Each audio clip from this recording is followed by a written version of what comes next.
Now let's talk about some Sergeant Rock stuff going on. So we just found this out earlier, like before we right before we hopped on the show. And this is what it says. Colin Farrell is in talks to star in the Sergeant Rock film for DC Studios as the lead.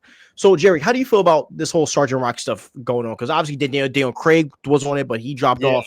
So how you feel about Colin maybe taking the spot? First of all, Sergeant Rock is a dope character. But I love this. I think this is a great casting. I think Colin Farrell is a super versatile actor. I think he's going to deliver on this, and people are going to be really happy with his performance. I think it's odd that people are. It's funny because some people are like, nobody cares about Sergeant Rock, and the same people, not all of them are Snyder Cult that are complaining about this casting, but a lot of the Snyder Cult are complaining about this casting and then saying that nobody cares about Sergeant Rock. If you don't care about Sergeant Rock, why do you care about the casting? Makes no sense. So dumb, intellectual inferior, someone who is smart would recognize that the two things that are coming out of their mouth don't corroborate. Also, Sergeant Rock's a really cool character. He is definitely lesser known, but he is a really cool character nonetheless. And I just see Colin Farrell really delivering in, the soldier, that kind of storyline. So I am hyped for it.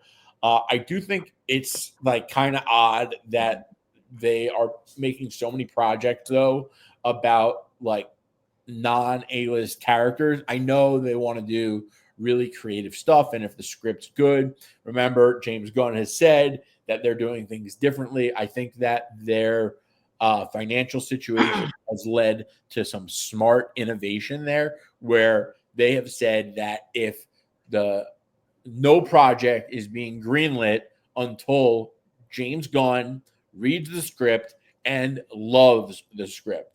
Until then, nothing is getting greenlit. I think it's a little different because I think they initially announced a bunch of projects and then they came up with this rule. So I don't know how this rule is going to affect some of those projects that were in the monsters and whatever they called the Gods and Monsters slate. Thank you. So, I think that there's something going on here with movies like Sergeant Rock and Clayface and, I think there's some other ones in there. I think that the scripts are probably really good and they have a low budget and they're like, it just makes sense like to make these movies. I just hope there is some strategic direction involved with these movies and they're not. Yes, I like that they're not making movies unless the script is really good. I like that they're picking movies to make that they have low budget, but we also need these movies to fit into this shared universe and drive that storyline forward. And if there are so many projects about characters like Sergeant Rock and Clayface, I'm not saying it can't work. And I'm not saying I don't see ways that it can work, because you could do a Sergeant Rock movie and then a Clayface movie, and then you could have Clayface pop up in a Batman Brave and the Bold movie, and there you go. Now the Clayface movie has some connectivity to it. And Sergeant Rock could, maybe be in Superman. Obviously, it's not because Superman was shot before Colin Farrell was casted, but you get my point. And I just hope that the greater connectivity is being thought out. And again, I have faith in James Gunn. I think he has earned that. Yeah, so I think Colin Farrell will be great at Sergeant Rock, and it makes me want to go see it because I'm one of the people where like, why are we even doing this movie? I think this would be a good TV show format. I think that with the way that it is now, you got to be very careful with what you put on screen, because even a movie like Novocaine had a terrible opening weekend, and I heard the movie's fantastic. So, I do think it's like feels like it's a financial loss, or not a financial loss, but it's just like, why?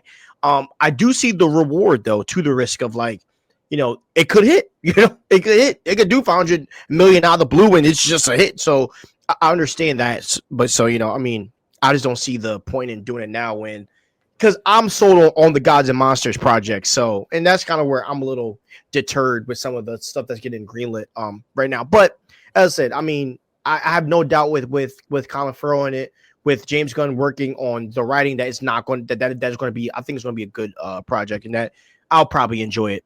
Yeah. I think. Sorry, go ahead.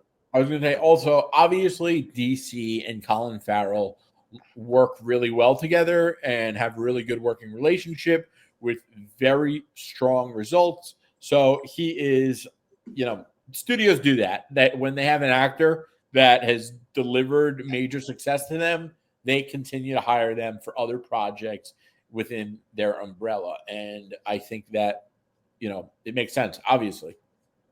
I agree. So, hey man, we shall see what happens. But yeah, man, I think is that I'm not the biggest fan of it, but I'm just in the mood where like I just want to, I don't know, I just want to see the Bat Family, bro. I want to see Superman. Yeah, I mean, but I'm more of a supernatural character anyway. I'm more of a supernatural person anyway. I like deep lore and space and magic and all that stuff. So that's just me personally.